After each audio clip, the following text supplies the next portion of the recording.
Greetings, ladies and gentlemen. I am Bonsard of Radio Retro Future, here to address some questions people had about Nightwatch. Now, I intend to address these over the course of a couple of very short 5-minute videos where I kind of go over some of the core mechanics of Nightwatch, but also some updates and some clarifications about the Kickstarter that is currently running on Kickstarter, which will last till July 3rd.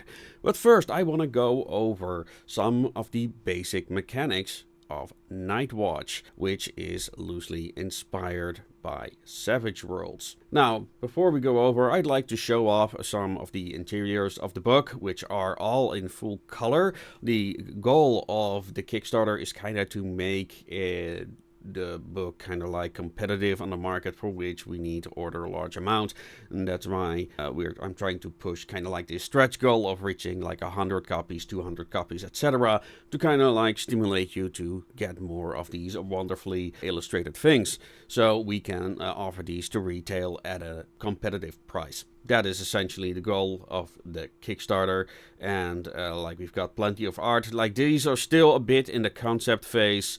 As you can see, we also have maps. This is all still concept. I have some other ideas to make it a bit more punchy, a bit more memorable.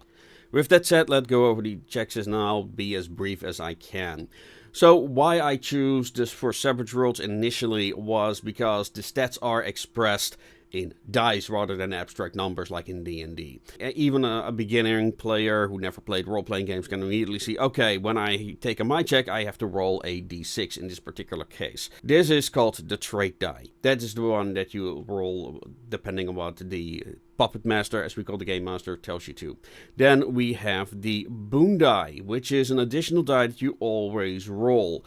This is always a d6. On the Kickstarter, we also have like the special Boon die for the early pledges. If people are interested in that, let me know. Then I can maybe add them as an add-on for the people who really want their own Boon die. But yeah, this is typically a d6.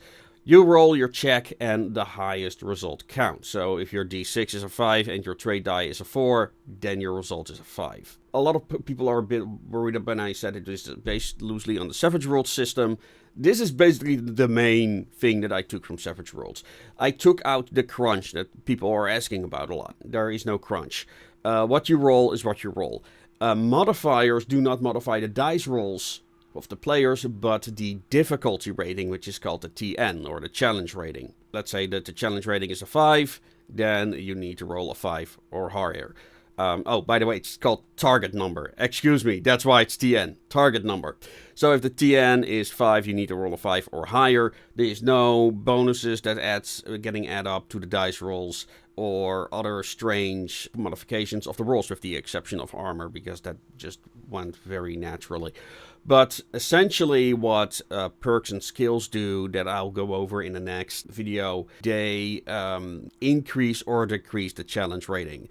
So let's say a climbing test would be a 7 for somebody without the climbing skill. It would become a 5 for somebody who does have the climbing skill. So that's how that works. The Game Master always has full control over the challenge. So if the Game Master says, regardless of perks, the challenge should be 7, then it is 7. Then there is, of course, the Surge, which is exploding dice, as it's called often, which means that if you roll a 6 on a d6 or a 10 on a d10, you get to roll again. At least that is the basic function.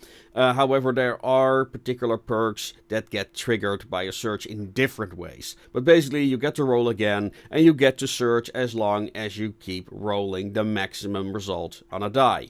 Now, then we also have the overkill, which means is if you roll double the intended result of a check, you get an additional success. Let's say that the challenge rating is 5, you actually score 10, then you get 2 results. In combat, this might mean you do an additional wound. In some cases, it might do you perform a task faster or with less difficulty. And then we also have the debacle. This is kind of like our system's equivalent of the critical failure, which is when you roll snake eyes or 2 1s. In which case, the thing goes horribly wrong, which also tends to mean a lot of hilarity. That's essentially the check system. No strange bonuses or additions to the rolls or modifications.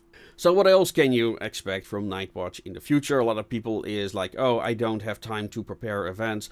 Will there be adventures? Well, the core rulebook will have 3 adventures. The player guide will have 1 adventure.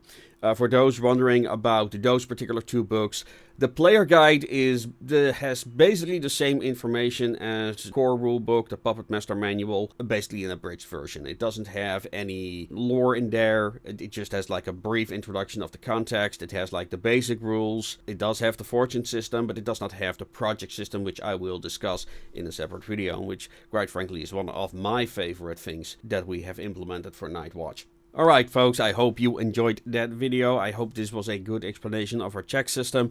As I said, I want to keep these videos brief, but I'll try to go over the various rules as we go along, while also revealing a bit more about our future plans for the system, which includes one-shot adventures. I'm talking to both GMs and other game developers who are interested in working on this project, because they really love the lore. More on that another time, folks. Are you already backing the project? If not, are you planning to back the project? You know, what is stopping you from doing so at the moment?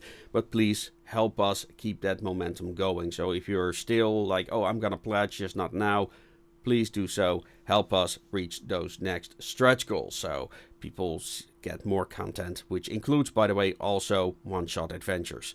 And with that said, ladies and gentlemen, as always, make things your way. Good night.